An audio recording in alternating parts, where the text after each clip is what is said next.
I was 73 years old when I died. Not metaphorically, not poetically, clinically.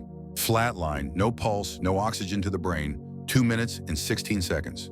Long enough for the doctors to call for the crash cart, long enough for the nurse to freeze mid-step, long enough for my wife, the woman I've loved for more than half a century, to be asked if she had a DNR on file. It happened on an ordinary day. I'd gone out to get pears. She wanted to bake that upside-down cake she'd made for me every April since 1972. And as I stepped out of the store, bags swinging in both hands, my heart simply stopped. There was no warning, no tightness, no filmic crescendo, just one sharp pain in the center of my chest, like someone tapped me, almost politely. And then, nothing. No sound, no gravity, just a letting go. And I remember thinking, oh, this is it. Then came the light. Not a tunnel, not gates, not angels with names, just presence.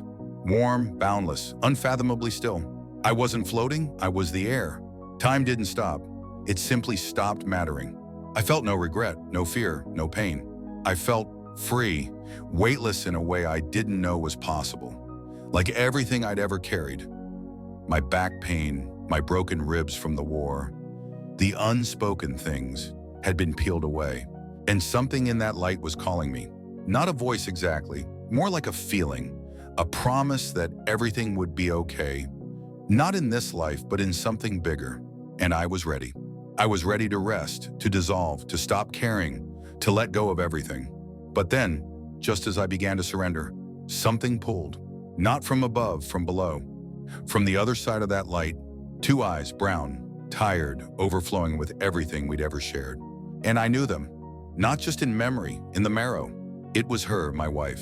Not her image, not a vision. Her. I don't know if she was leaning over my body. I don't know if she whispered my name, but I know this. Her eyes reached me in a place even the light couldn't. They weren't pleading, they weren't commanding. They were simply asking, one more day, one more minute, one more look, please. And in that moment, I made a decision. Not with thought, not with logic, but with something far deeper. I chose her, again, for the 1,000th time. For the last time, maybe.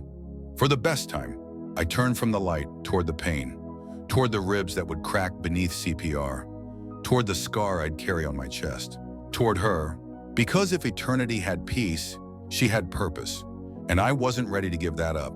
Not yet, not while her eyes were still looking for mine. Coming back was the hardest part.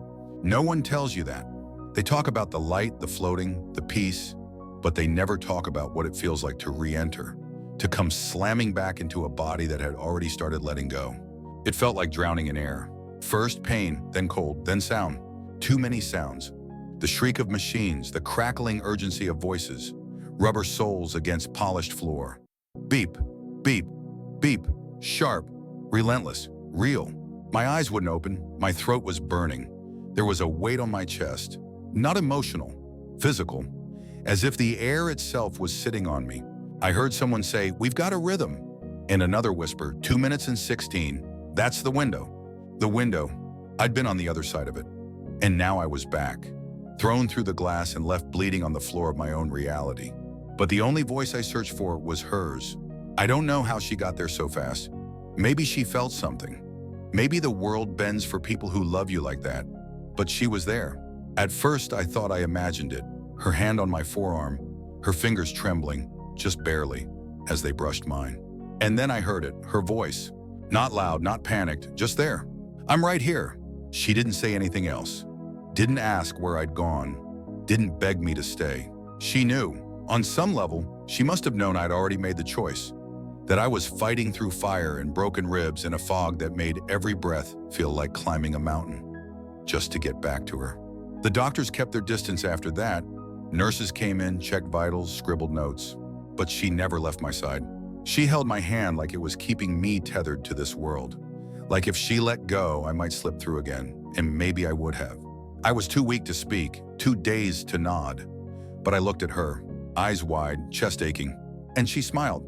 Not out of relief, not out of certainty, but out of recognition. Like she saw something behind my eyes, a flicker, a trace, a decision, and she knew. He chose me.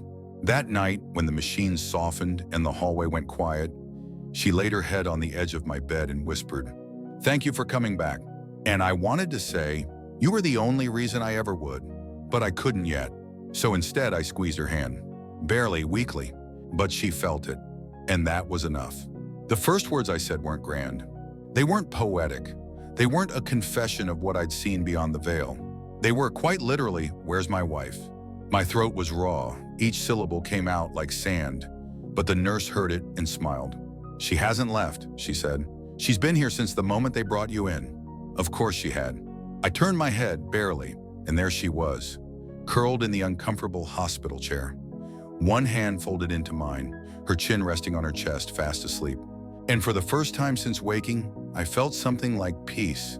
Not the light, not that infinite, weightless stillness I had almost surrendered to, but something better. Real, frail, imperfect, beautiful. Her recovery was slow. My ribs ached from the compressions. My chest was purple with bruises. Every movement reminded me that this body, this shell, was never meant to die and come back. There were monitors, blood draws, scans. Doctors asked questions I didn't want to answer. They wanted to know what I remembered, if I had any unusual experiences. I said nothing, not because I was afraid, but because that memory was hers too, and I wanted her to hear it first. So I waited. 3 days passed before I could speak more than a sentence. 5 before I could sit without help. And then came the moment, quiet, unnoticed by anyone else, when I asked the nurse to let us be alone. She wheeled the tray out, shut the door, and we were left with only the hum of machines and the weight of what we hadn't said. She sat on the edge of the bed, looked at me like she wasn't sure if she was allowed to ask. So I said it. I saw the light. Her breath caught. She reached for my hand as if afraid it might vanish again. It was peaceful, I whispered. Warm.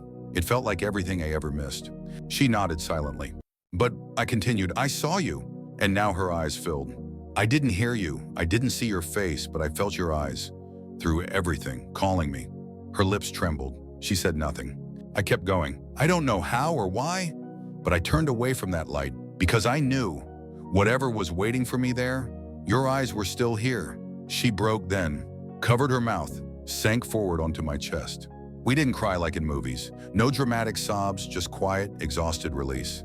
Like we were both still returning from somewhere far away. When she finally looked at me, she said the one thing I'll never forget. You always promised to look for me in every lifetime. I nodded. I did, and I found you, even there.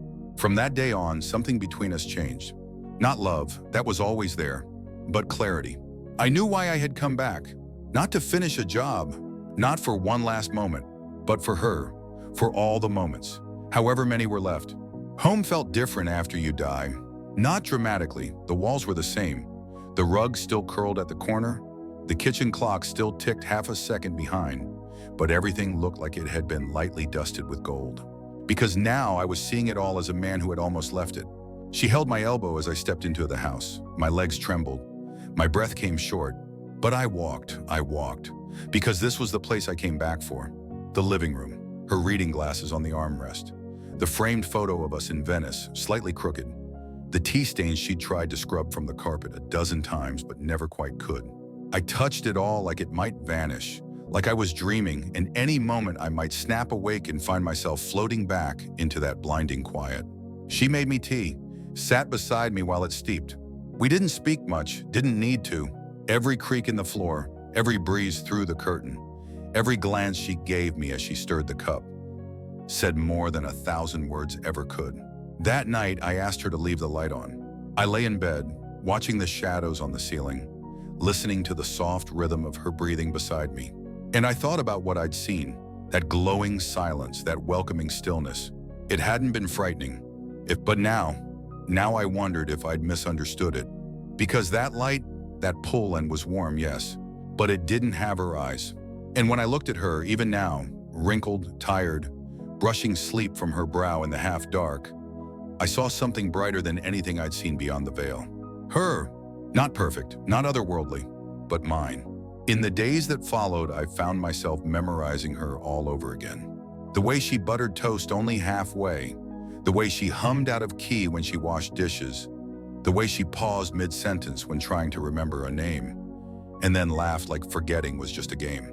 I started writing things down, moments, phrases, memories, not because I was afraid of forgetting again, but because I finally understood their weight.